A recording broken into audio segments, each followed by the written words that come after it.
There is a war being fought against you every single day, and you are losing it. Not because you are weak, not because you are unintelligent, not because life dealt you a bad hand. You are losing because you keep showing up to a battlefield where the only winning move is to never arrive. And the worst part? You do not even know you are fighting. Let me tell you about a man who understood this better than almost anyone who has ever drawn breath on this earth. In the year 1513, in a crumbling farmhouse outside the city walls of Florence, a disgraced political strategist sat alone at a desk stained with wine and candle wax. His name was Niccolo Machiavelli. 6 months earlier, he had been one of the most influential men in the Florentine Republic, a diplomat, a strategist, a man whose words could move armies and rearrange alliances. Then overnight, everything was taken from him. The Medici family returned to power. Machiavelli was arrested. He was dragged into a cell, his wrists bound with rope, and subjected to a torture method called the strappato.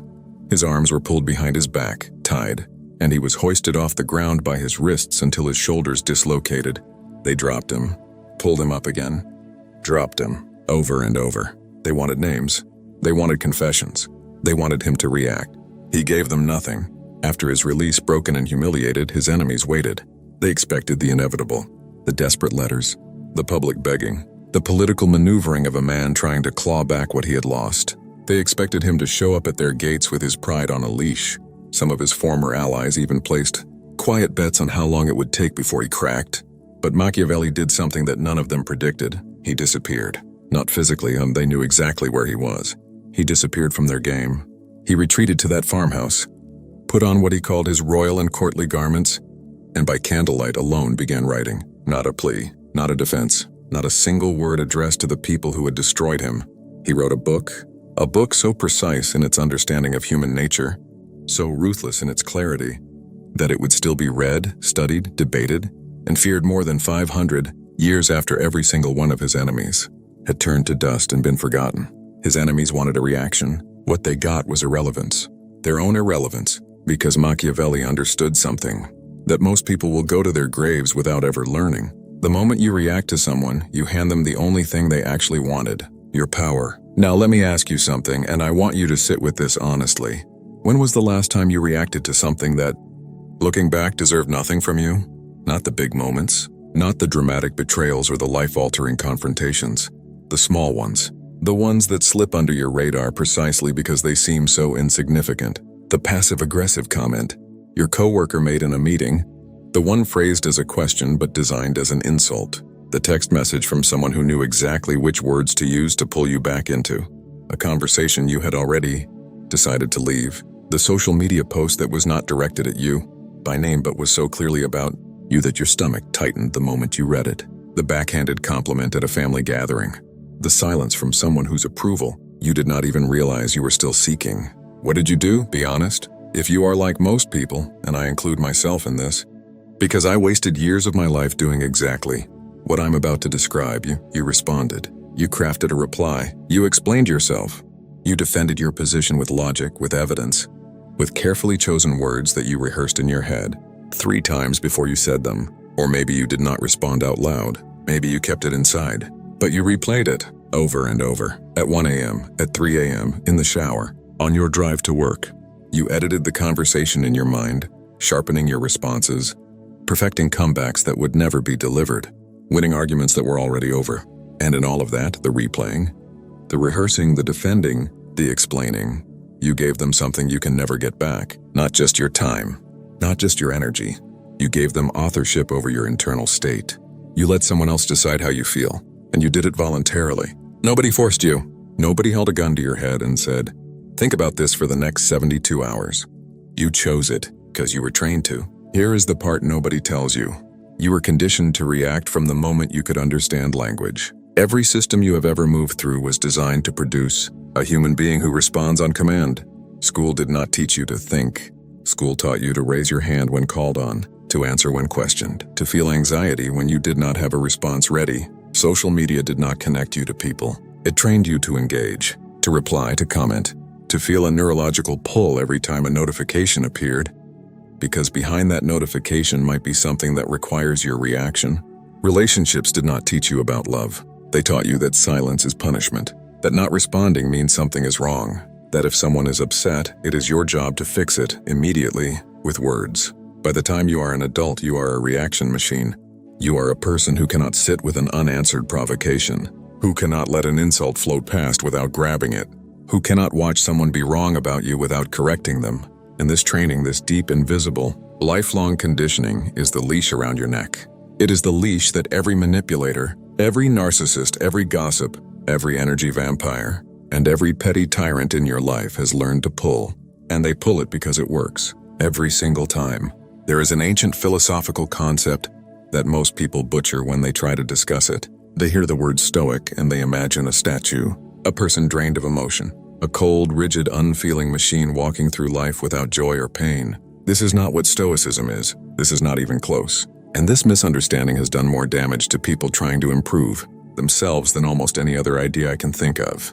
Because when you believe Stoicism means feeling nothing, you try to suppress your emotions. You push them down. You build a wall not around your kingdom but around your own throat. And eventually that wall collapses inward. And you break in ways that are far worse than if you had never tried at all. The real teaching is something far more dangerous and far more useful. Epictetus was born a slave, not metaphorically, not in the way people today casually say they are enslaved to their jobs. He was owned. He was property. His master, a man named Epaphroditus, was notoriously cruel. There is a story, and historians debate its exact details, but the core of it persists across centuries, that Epaphroditus once twisted Epictetus's leg, slowly, deliberately as a punishment or simply as amusement. Epictetus reportedly looked at him and said calmly, "You are going to break it." Epaphroditus kept twisting. The leg broke. Epictetus, without raising his voice, said, "Did I not tell you that you would break it?" No screaming, no begging, no reaction that his master could feed on. Not because he did not feel pain, because he refused to let his pain become someone else's entertainment. This man, this slave with a broken leg, went on to teach a philosophy that Roman emperors would study, and at the core of everything he taught was a single devastating idea. He said it is not things that disturb us, but our judgments about things. This is not a motivational quote for your phone wallpaper. This is a scalpel.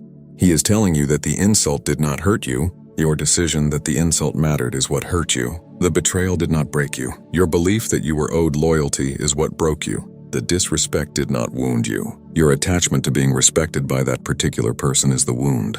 The event itself is neutral. It is weather. It is noise. It is atoms bumping into atoms. The suffering, all of it, every second of it, is something you manufactured inside your own mind. You are the factory. And the good news, the terrifying and liberating good news, is that you can shut the factory down. Now I want you to travel with me. Leave Rome, leave the ancient Mediterranean. Travel east thousands of miles and step back even further in time. Ancient China, the 6th century before Christ. A man whose name may or may not have been Lao Tzu. Scholars still argue whether he was one person or many, sat and watched water. This was not casual observation. This was philosophy being born through attention. He watched rivers carve through rock. He watched rain dissolve mountains over centuries. He watched streams find their way around every obstacle, placed in their path without ever once stopping to argue with the obstacle. And from this watching, he wrote something that would shape an entire civilization's understanding of power. He wrote that the soft overcomes the hard. The gentle overcomes the rigid. Water is the softest thing in the world, and yet it wears away what is hardest. This was not poetry. This was a military strategy for the soul. Water does not react to the rock. It does not stop flowing to explain to the rock why it has the right to pass. It does not scream at the rock. It does not write letters to the rock's friends explaining its side of the story. It does not lie awake at night thinking about the rock. It simply continues, quietly, persistently, in the direction it was always going.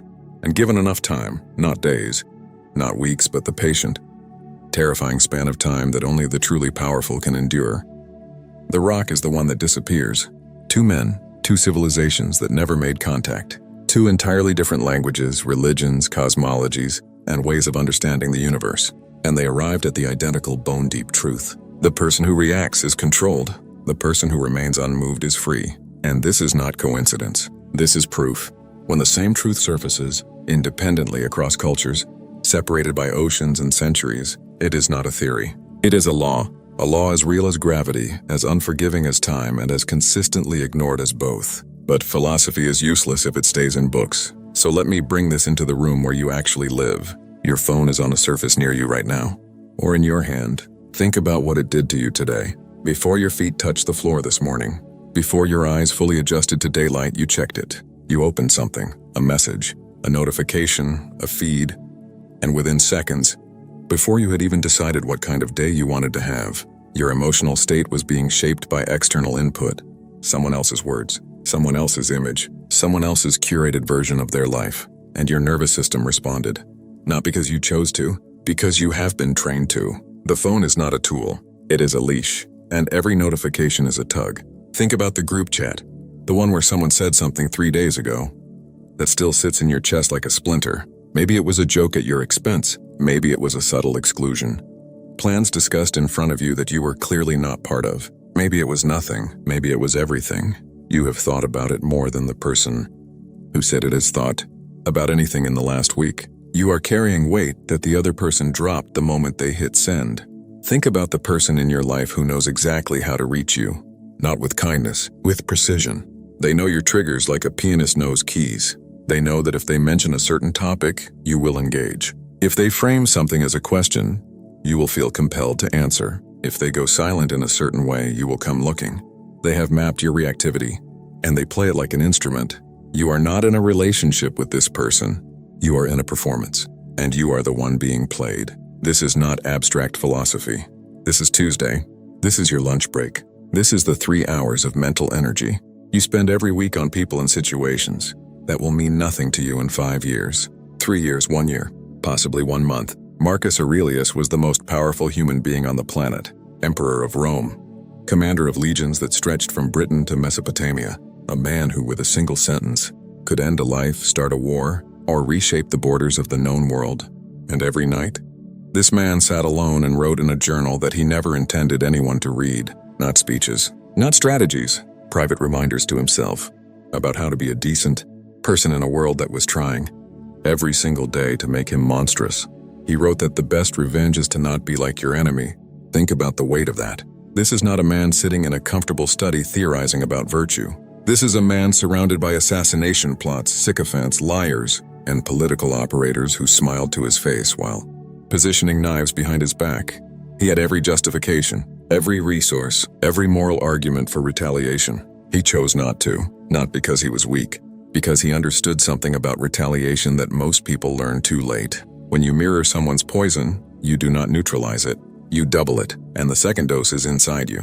There is a West African proverb that has survived centuries through oral tradition, passed from griots to their apprentices, from elders to children sitting in the dust at their feet. It says, "The axe forgets, but the tree remembers." Close your eyes and feel the truth of that. The person who hurt you has already moved on.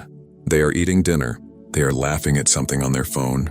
They are sleeping soundly, 8 hours, undisturbed. And you are the tree. You are standing there still holding the wound, still feeling the impact, still growing your bark around the scar. Not because the axe was powerful, because you refused to let the cut heal. You kept touching it. You kept reopening it. You kept standing in the exact same spot, waiting for the next swing. In feudal Japan, the samurai developed a concept that most martial artists today have forgotten. They called it zanshin. It translates roughly as remaining mind or lingering awareness. It described the state of total, relaxed alertness that a swordsman maintains even after the blade has completed its arc. After the cut, after the opponent has fallen, the fight is over, and yet the warrior does not relax. Not because he fears another attack, because he understands that the most dangerous moment is the one immediately after you think you have won. That is when ego floods in. That is when composure breaks. That is when you go from being a strategist to being a man standing over a body, breathing hard, vulnerable to the next threat you did not see coming because you were too busy celebrating the last one. Connect this to your life. Think about the last argument you won, the moment you delivered the perfect comeback. The instant you saw the other person flinch to stammer, go quiet.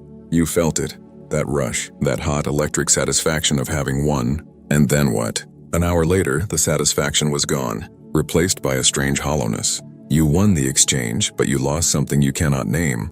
You spent emotional capital on a transaction that generated no lasting return. You left the argument with fewer resources than you entered it with. And the other person? They forgot about it by dinner. You carried it for a week. This is the trap. Winning a reaction is not winning. It is a drug. It mimics victory so convincingly that you keep going back for another hit.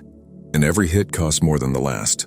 The arguments get longer, the stakes feel higher, the recovery takes more time, and the whole while, the life you could be building, the projects, the growth, the relationships that actually matter, the quiet empire of discipline and focus, that life is sitting in the corner, gathering dust, waiting for you to stop fighting people who do not matter. So how do you stop?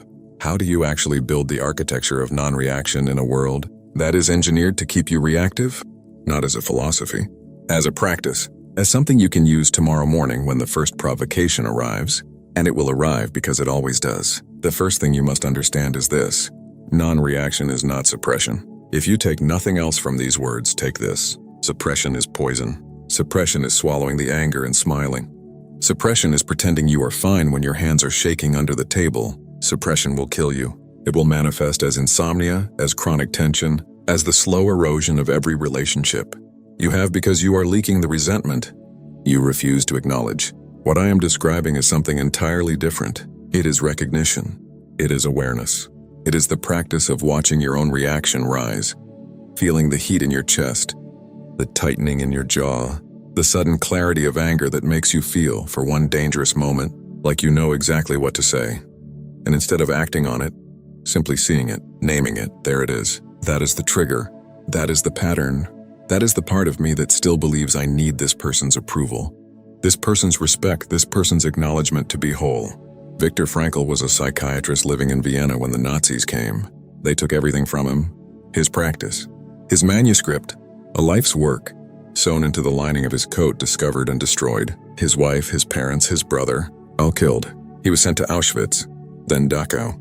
He spent years in conditions so inhuman that the mind recoils from even reading about them. And in that darkness, in that absolute zero of human dignity, he discovered something that the comfortable world does not want to hear. He wrote that between stimulus and response there is a space, and in that space is our freedom and our power to choose our response. In that choice lies our growth and our happiness. He did not write this from a library. He lived it in a death camp.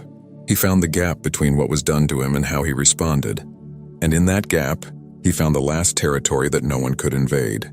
If a man standing in Auschwitz can find that space, you can find it when your mother makes a comment about your life choices.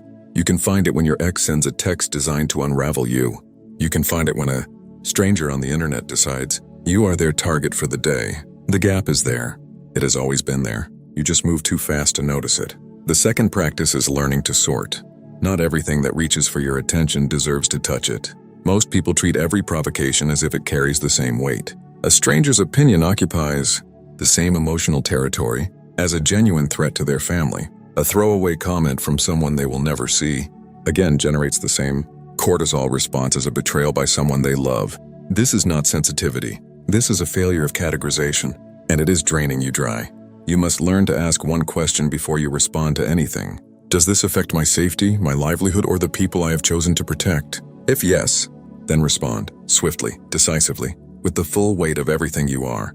But if the answer is no, if what has been threatened is only your ego, only your image, only your need to be seen as right, then you already know what to do. You smile if you feel like it, and you keep walking. The ego will scream at you. Let it scream. It is not you. It is a part of you that was built by every insecurity you have ever absorbed, and it does not deserve command of your life. The third practice is understanding what your silence communicates, because it communicates something that terrifies the people who were counting on your reaction. When you explain yourself to someone who challenged you in bad faith, you tell them that their opinion has authority over your self-image. When you argue with someone who insulted you, you tell them the insult landed, that it found flesh, that somewhere inside the armor there is a gap and they found it. When you respond to gossip, you validate it. When you react to jealousy, you confirm that there is something to be jealous of, and that you are insecure enough about it to defend it. Every reaction is information, and you are broadcasting it freely to people who will use it against you. But when you are silent, when you simply do not arrive at the war they spent all night preparing for, that silence is deafening. It communicates without a single word, something that cannot be faked and cannot be argued with. It says, I am operating at a frequency where this does not register. It says, you reached for me and your hand closed on air. It says, I am not ignoring you because I am afraid. I am ignoring you because you are irrelevant. And there is no comeback for that. There is no response to absence. You cannot argue with someone who is not in the room. Machiavelli wrote that everyone sees what you appear to be, and few experience what you really are. He was not teaching deception. He was teaching architecture.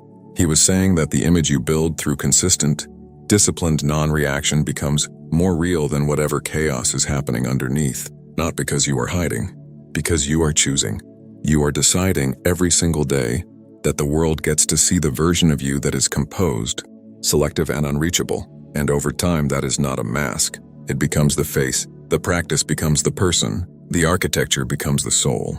Here's the deepest truth I know about power. Real power, not the kind performed on social media, not the loud chest beating, look at me power that insecure people display like plumage. I mean the kind of power that changes the temperature of a room when someone walks in, the kind that makes people adjust their behavior. Not because they are afraid, but because they sense, instinctively, that this person is not someone whose time can be wasted. That kind of power has one signature, one fingerprint, one unmistakable quality: stillness. The people who carry real power are still, not passive, not absent, still. They listen more than they speak. They observe more than they engage. They respond selectively, deliberately, and only when the response serves their purpose, never when it serves someone else's provocation. They have decided at some fundamental level that their inner world is sovereign territory, and they defend it not with walls and arguments, but with the simplest, most devastating boundary a human being can draw. They do not show up, not to the drama, not to the gossip, not to the petty wars that smaller minds wage, because they cannot sit with their own emptiness, not to the provocations designed to test them, not to the subtle manipulations of people who need a reaction the way an addict needs a substance. They see all of it, they understand all of it, and they let it pass through them like wind through an open window. Remember the farmhouse outside Florence, a man destroyed by the powerful, abandoned by his allies, stripped of everything that had given his life meaning. His enemies expected fire. They expected desperation. They expected the deeply human, deeply predictable reaction of a man who has been publicly humiliated. They got silence. And from that silence, a masterpiece that turned his enemies into footnotes in his story, not the other way around. Every single person who conspired against Machiavelli is now remembered. If they are remembered at all, only because of their connection to the man they tried to break. His silence did not just protect him. It outlasted them. It rewrote history. It made them irrelevant on a timescale they could not have imagined. Your life is not a comments section. Your peace is not a debate. Your energy is not a public resource that anyone can withdraw from whenever they feel like it. And your silence under the silence you have been taught to fear. The silence society tells you means you are losing. The silence that every manipulator in your life has tried to convince you is weakness, that silence is the most lethal weapon you will ever hold. It is the one thing they cannot argue with, the one thing they cannot spin, the one thing that, no matter how hard they try, they cannot take from you unless you give it away, which is what you have been doing every day for years. Stop. Not because they deserve your mercy, not because the high road is noble, not because forgiveness is virtuous. Stop because every ounce of energy you pour into people who do not matter is an ounce stolen from the life you are supposed to be building, because the masterpiece is waiting, because the farmhouse is yours and the desk is empty, and the candle is lit. And the only thing standing between you and the work that will outlive every small person who ever tried to shrink you is your willingness to stop turning around. The axe will swing again.